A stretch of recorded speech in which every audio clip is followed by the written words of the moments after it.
안녕하세요. 따라가는 기독교 교리반 따기반 김기건 목사입니다. 지난 시간에는 구원의 확신에 대해서 배웠는데요.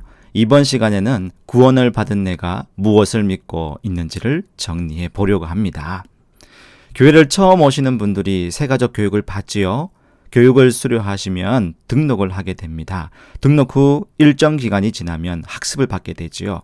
학습은 한국교회 초기에 세워진 제도인데요. 진실한 신앙 고백이 없는 사람들이 쉽게 세례를 받고 교회에 들어왔다가 함부로 나가버리는 경우가 많았답니다. 교회의 순결성과 질서가 어지럽히자 참된 세례교인 양상을 위해서 학습 제도가 시행되었습니다. 이후에 6개월이 지나면 세례를 받게 되지요. 학습을 받기 위해서 문답 교육의 시간을 가지는데요. 이때 가장 중요한 것이 누구를 믿는가와 무엇을 믿는가입니다. 가족이나 친구, 지인의 전도로 교회에 다니기로 마음먹었는데 예배 분위기도 좋고 사람들과 교제하는 것도 재미있지만 가장 중요한 것이 누구를 믿고 무엇을 믿는가를 확실하게 정리할 필요가 있는 거죠. 그래서 오늘 이 강의는요, 처음 교회를 다니기로 마음먹으신 분, 교회를 다니지만 다시 내가 믿는 바를 정리하기 원하시는 분, 전도를 하고픈데 도움이 되는 자료를 찾고 계시는 분에게 유익할 것 같습니다. 이번 강의의 제목을 복음의 신비라고 정했습니다. 예수 그리스도를 전파하는 바울의 고백이 이 강의의 흐름을 잘 요약해 준 것이라고 생각되네요. 로마서 16장 25절에서 27절까지 말씀인데요. 잘 들어보실까요?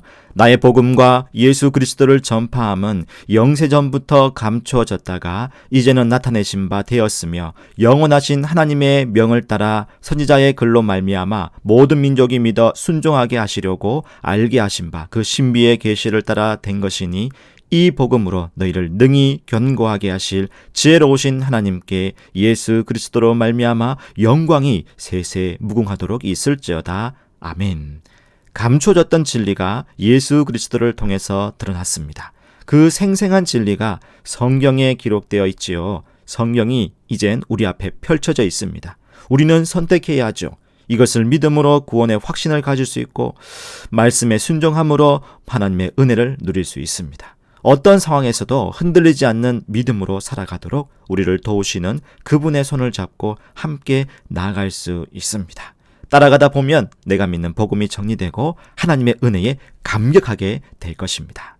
여러분 함께 가보실까요? 자, 여러분 우리는 사랑하는 부모님을 통해서 이 세상에 태어났습니다. 엄마 뱃속에서 10달 동안 지내다가 응애 하고 태어났죠. 넉넉한 가정에서 태어난 분도 계시고 그렇지 않은 가정에서 태어난 분도 계십니다.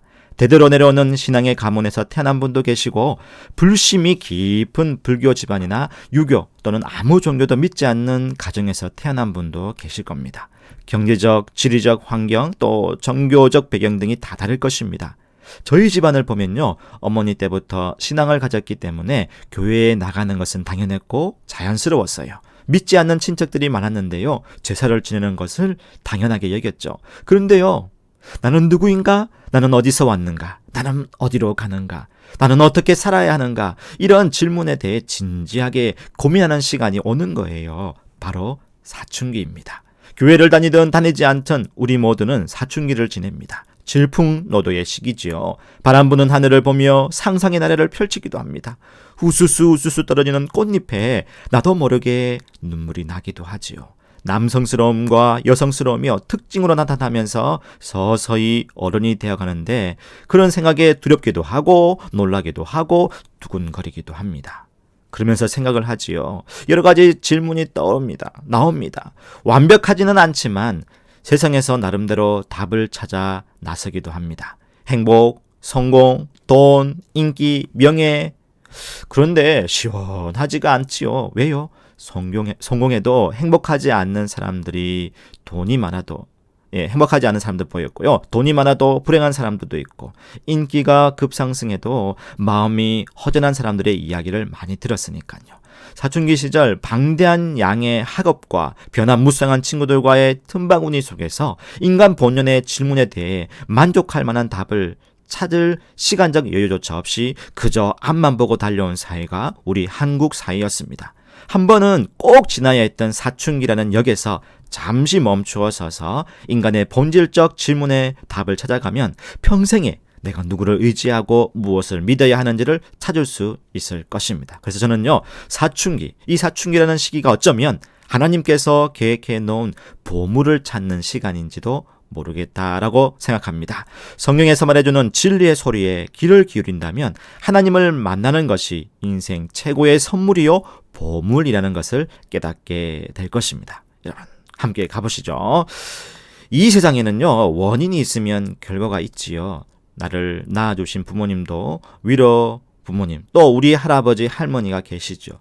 거꾸로 계속 위로 올라가면요, 제일 처음 사람까지 올라가게 됩니다. 이 세상이 지금도 시간과 공간에서 흘러가고 있는데요. 그 처음 시작까지 올라가 봅시다. 과학에서는 진화론을 말하기도 하고 철학에서는 물질이나 어떤 개념을 이야기하지만 여기서 논하기에는 시간도 없고 저의 전문 분야도 아니기에 논외로 하겠습니다. 어떤 물질이나 개념, 진화를 떠나서요, 처음 시작과 그 이후의 역사를 합리적으로 받아들일 수 있는 성경에서 찾아봅시다. 우리 모두는 성경은 하나님의 감동으로 오류 없는 하나님의 말씀으로 믿기에 성경의 권위를 인정하고 말씀을 따라가 봅시다. 성경은요, 우리가 어디서부터 시작했는지를 말씀해 줍니다. 성경의 시작은 하나님은 온 세상 만물을 지으셨다는 것으로 시작합니다. 시간과 공간을 만드시고 채우셨죠. 창세기 1장 1절입니다. 태초에 하나님이 천지를 창조하시니라. 여기서 태초는요, 시간의 시작을 말하고 있는 거고 천지는 공간을 말합니다. 시간과 공간을 창조하신 하나님은 시간과 공간이 만들어지기 이전부터 스스로 계셨다는 것이죠. 스스로 계시다는 것을 하나님은 직접 말씀해 주셨습니다. 이스라엘 백성이 출애굽하기 전에 모세가 바로왕에게 가서 우리 조상의 하나님이 나를 너희에게 보내셨다고 말하면 바로왕이 너희 조상의 신 이름이 무엇이냐고 물을 건데 그때 무엇이라 대답할까요? 라고 모세가 하나님께 여쭙죠. 그때 하나님은 이렇게 말씀하셨습니다. 출애굽기 3장 14절 말씀입니다. 하나님이 모세에게 이르시되 나는 스스로 있는 자니이다. 또 이르시되 너는 이스라엘 자손에게 이같이 이르기를 스스로 있는 자가 나를 너희에게 보내셨다 하라. 그렇죠. 하나님은 스스로 계신 분이시지요. 또 그 하나님께서 온 세상 만물을 창조하시고 인간을 만드셨습니다. 창세기 1장 27절입니다. 하나님이 자기 형상 곧 하나님의 형상대로 사람을 창조하시되 남자와 여자를 창조하시고 사람은 흙으로 지음받았고요. 그 코에 생기를 불어넣어 주셔서 살아있는 존재로 창조되었습니다. 하나님은 6일 동안 창조 작업을 마치시고 이렇게 최고의 고백을 하셨습니다. 창세기 1장 31절입니다. 하나님이 지으신 그 모든 것을 보시기에 심히 좋았더라. 저녁이 되고 아침이 되니 이는 6째 날이니라. 하나님이 보시기에 가장 아름답고 선한 상태가 처음 창조된 세계였지요. 인간은 아름답고 행복한 삶을 살도록 창조되었습니다. 창조된 세상에서 하나님의 기쁨이요 걸작품이었던 인간은요, 자유의지를 가지고 있었어요. 동산에 있는 나무의 열매는 임의로 자유롭게 먹을 수 있었어요. 그런데 선악과는 따먹지 말라고 하셨죠. 피조물인 인간은 창조주 하나님의 권위, 그 말씀을 인정하고요, 순종하며 그 속에서 행복을 누리며 살고 있었습니다. 그런데 인간이요, 뱀의 간교한 꼬임에 빠져버렸습니다. 그만 선악과를 따먹고 말았지요. 먹음직스럽고 탐스럽고 이걸 먹으면 하나님처럼 될 것 같은 강한 유혹에 사로잡혀 먹어버렸습니다. 하나님의 말씀에 불순종했죠. 그 결과 죄를 짓게 되었습니다. 그 결과는 어떻게 된 건지 볼까요? 로마서 5장 12절 말씀입니다. 그러므로 한 사람으로 말미암아 죄가 세상에 들어오고 죄로 말미암아 사망이 들어왔나니 이와 같이 모든 사람이 죄를 지었으므로 사망이 모든 사람에게 이르렀느니라. 처음 사람이었던 아담의 죄로 인해서 모든 인류에게 사망이 들어오게 되었습니다. 여기서 좀 받아들이기가 어려운 게 있네요. 우리나라 헌법에 보면요, 제13조 3항에서는 모든 국민은 자기의 행위가 아닌 친족의 행위로 인해 불이익한 처우를 받아서는 아니한다 라고 규정하고 있습니다. 모든 인간이라고 해서 연대 책임을 지게 하고 또 처벌하는 연좌제, 이 연좌제를 우리나라 법이 지지하지 않는데 하나님은 너무 하시는 거 아닌가? 성경이 세상의 법보다 이렇게 사람을 생각해 주지 않는가라고 생각할 수 있습니다. 한번 생각해 볼까요? 아담이 죄를 지었죠. 그로 말미암아 우리 인간은요, 전적으로 타락하고 부패하게 됩니다. 마음에 생각하는 것이 악하고 개인별로 수준 차이는 있지만 교만이 늘 고개를 들고 있죠. 아담의 범죄 행위로 그 결과로 인하여서 사망이 들어온 것 같이 함께 아담의 범죄 행위로 인하여 인간 본연의 마음 자체가 병들었습니다. 전적으로 타락했고 전적으로 부패하게 됐죠. 이것을 원죄라고 하는데요. 이로 인해 우리 인간은 타락한 본성에 따라 죄를 짓습니다. 죄라는 것은요, 살인, 도둑질, 간음, 사기, 분노 등 하지 말아야 하는 것들, 그것을 하는 것이 죄입니다. 또 부모 공경, 이웃 사랑 등 해야 할 것들을 하지 않는 것도 죄입니다. 교만, 음란, 미움, 탐심, 질투 등 마음속에 품고 있는 악한 것도 죄입니다. 더 큰 죄는요, 하나님에 대해 무관심하며 하나님과 무관하게 살아가는 모든 행위가 죄인 거죠. 이러한 것을 자범죄 또는 고범죄라고 할 수 있습니다.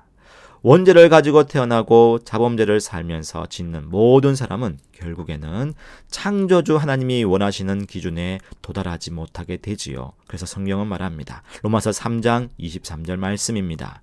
모든 사람이 죄를 범하였음에 하나님의 영광에 이르지 못하더니, 모든 사람이 죄로 말미암아 창조주 하나님께 영광을 드리지도 못하고 하나님의 기쁨도 되지 못한 상태가 된 거죠. 이러한 죄 때문에 사람에게는 수고와 고통과 또 죽음이 찾아왔습니다. 아담과 하와가 하나님 앞에서 직접 들은 말씀입니다. 창세기 3장 16절과 17절 말씀인데요. 제가 읽어볼게요. 또 여자에게 이르시되 내가 내게 임신하는 고통을 크게 더하리니 내가 수고하고 자식을 낳을 것이며 너는 남편을 원하고 남편은 너를 다스릴 것이니라 하시고, 또 아담에게 이르시되 내가 내 아내의 말을 듣고 내가 내게 먹지 말라 한 나무의 열매를 먹었은즉 땅은 너로 말미암아 저주를 받고 너는 내 평생에 수고하여야 그 소산을 먹으리라. 16절과 17절에서는요, 수고와 고통이 평생에 따를 것이라고 합니다. 그리고 끝내는요, 로마서 6장 23절에서 죄의 삭은 사망이라는 통지서를 우리 인간은 받게 되죠. 그래서요, 이 죽음은 누구든지 피할 수가 없습니다. 죽음은 누구든지 지나가야 할 관문입니다. 죽음에 대해서 세 가지로 볼 수로 있는데요. 먼저 육적인 죽음입니다. 우리의 육신이 한평생 살다가 숨을 거두는 의학적 죽음이라고 할 수 있죠. 두 번째는요, 영적인 죽음입니다. 하나님과의 관계가 단절된 걸 말하죠. 세 번째로는요, 영원한 죽음입니다. 성경은 말합니다. 히브리서 9장 27절에 한 번 죽는 것은 사람에게 정해진 것이고 그 후에는 심판이 있으리니, 죽음 후에는 심판이 있습니다. 심판을 받고 영원히 지옥에서 고통 가운데 살게 되죠. 그래서 죽음이라는 것은 이제 단지 육체가 의학적으로 죽어서 이후로 화장하거나 썩어서 흙으로 돌아가는 것, 또 영혼은 연기처럼 허무하게 사라지는 단순히 생각하고 받아들일 문제가 아니라는 거지요. 죽음의 두려움과 공포에서 벗어나기 위해 인류는 끊임없이 노력을 했습니다. 죽음의 원인이 되는 이 죄의 문제를 해결하기 위해서 사람들은 정말 부단히 열심히 노력을 해왔습니다. 남들과 비교하여 선한 행위를 많이 했습니다. 칭찬과 명성과 인정으로 선인이라고 칭송받아서 죄의 문제를 해결하려고 했지만 해결할 수 없었습니다. 종교에 심취하여 제사와 법도를 지키며 신앙이 깊은 종교인이 되어보지만 죄의 문제를 떨칠 수 없습니다. 인간의 내면에 깊은 통찰력을 가진 철학에 빠져들지만 죄의 문제에서는 허우적거립니다. 첨단을 달리는 과학 문명에 몸을 기대지만 더 이상 넘지 못하는 한계에 부딪힙니다. 물질에 기대어 하고 싶은 것을 다 해보면서 행복을 찾아서 제 문제를 자체를 잊고 살려고 하지만 죽음을 피할 길은 없습니다.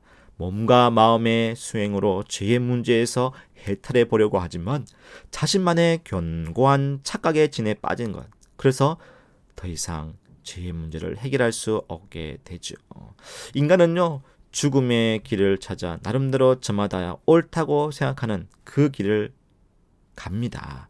길을 가면서 열심히 공로를 쌓아야지. 무언가 잘 보이고 잘 해보려고 많은 선을 쌓습니다. 그런데요, 만족이 안 됩니다. 나도 만족이 안 되고요. 내가 믿는 대상이 나를 보고 만족하지 않을 것 같아 걱정입니다. 내가 믿는 대상이 노여할까봐 어떻게 할까요?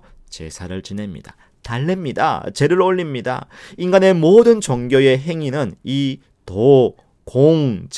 도공제 세 가지로 정리할 수 있어요. 길도자, 공로, 공제사, 제자.